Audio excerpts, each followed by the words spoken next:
4 οχήματα της αστυνομίας πλαισιώνουν τη μεταγωγή που είναι αυτή τη στιγμή σε εξέλιξη. Έχει φύγει περίπου εδώ και 15 λεπτά από τη Γενική Αστυνομική Διεύθυνση Αττικής και κατευθύνεται προς τα δικαστήρια του Πειραιά, όπου ο 18χρονος αναμένεται να οδηγηθεί ενώπιον του ανακριτή. Έχει ασκηθεί σε βάρος του ήδη από τον εισαγγελέα ποινική δίωξη σε βαθμό κακουργήματος για απόπειρα ανθρωποκτονίας και μία σειρά από αδικήματα κακουργηματικού χαρακτήρα. Συνολικά 6 τα αδικήματα, ανάμεσα στα οποία και η έκρηξη και κατοχή εμπριστικών και εκρηκτικών υλών που μπορούν να προκαλέσουν σοβαρό πρόβλημα σε άνθρωπο. Να πούμε ότι σύμφωνα με την προανακριτική απολογία του, έχει πει ότι ο ίδιος γνώριζε ότι θα γίνει επίθεση κατά των αστυνομικών. Υπήρξε καθοδηγητής, ο οποίος έδωσε την οδηγία να βγουν έξω από το γήπεδο και στη συνέχεια μοίρασαν σε μια ομάδα νεαρών που βρίσκονταν στο γήπεδο τα πυρομαχικά και στον ίδιο, στο 18χρονο, έλεγε η ναυτική φωτοβολίδα. Υποστήριξε ότι ο ίδιος υπάρχει μια κινητικότητα.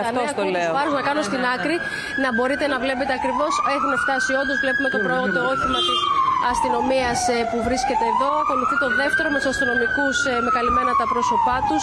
Και θα δούμε και σε λίγο τον 18χρονο, ο οποίος βγαίνει από το αυτοκίνητο για να οδηγηθεί ενώπιον του ανακριτή.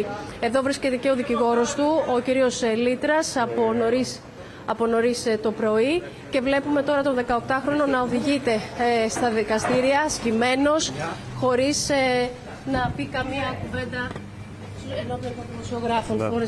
Φόρε και κουκούλα, όπως είδαμε, δεν μπορέσαμε να διακρίνουμε τα χαρακτηριστικά του. Ωστόσο, έφτασε πάρα πολύ γρήγορα, πρέπει να πούμε, παρά την κίνηση που υπάρχει στον δρόμο. Αναμένεται να δούμε αν θα ξεκινήσει η απολογία του ενώπιον του ανακριτή ή αν θα ζητήσει και θα λάβει προθεσμία. Δεν έχουμε κάποια ενημέρωση από τον κύριο Λίτρα, με τον οποίο συνομιλήσαμε νωρίτερα. Μένει να δούμε πώς θα εξελιχθεί. Χαρά πάντως ο κύριος Λίτρας, τον οποίο το φιλοξενήσαμε νωρίτερα στην εκπομπή. Καταλάβαμε αυτά που μας είπε, ότι θα ζητήσει μια προθεσμία για να απολογηθεί. Γιατί μας είπε κιόλας το ίδιος, δεν έχει πάρει στα χέρια του και δεν έχει μελετήσει την δικογραφία. Θα τον δούμε να βγαίνει από τα δικαστήρια του Πειραιά. Έτσι μας είπε, θα το δούμε τέλος πάντων. Δεν ξέρω αν μεσολάβησε κάτι. Πριν από μία ώρα τον είχαμε τον κύριο Λίτρα περίπου. Και τι θα γίνει τώρα. Πάντως είδαμε εμείς λοιπόν την προσαγωγή στα δικαστήρια του Πειραιά του 18χρονου, καθομολογία να επιμένουμε δράστη. Θα δούμε τι και πώς, γιατί είναι μια υπόθεση έτσι περίεργη, σκοτεινή. Θα δούμε, θα ρίξει φως η αστυνομία και οι δικαστικές αρχές πάνω σε αυτά. Πολύ σημαντικό σημείο στην απολογία του και στις εξελίξεις της υπόθεσης αυτής, εκτός φυσικά από τον καθομολογία δράστη, τον 18χρονο, είναι και το δεύτερο πολύ σημαντικό πρόσωπο στην υπόθεση αυτή. Ο καθοδηγητής, όπως τον έχει περιγράψει, βρίσκεται στο στόχαστρο τώρα των αρχών, στο κάδρο των ερευνών.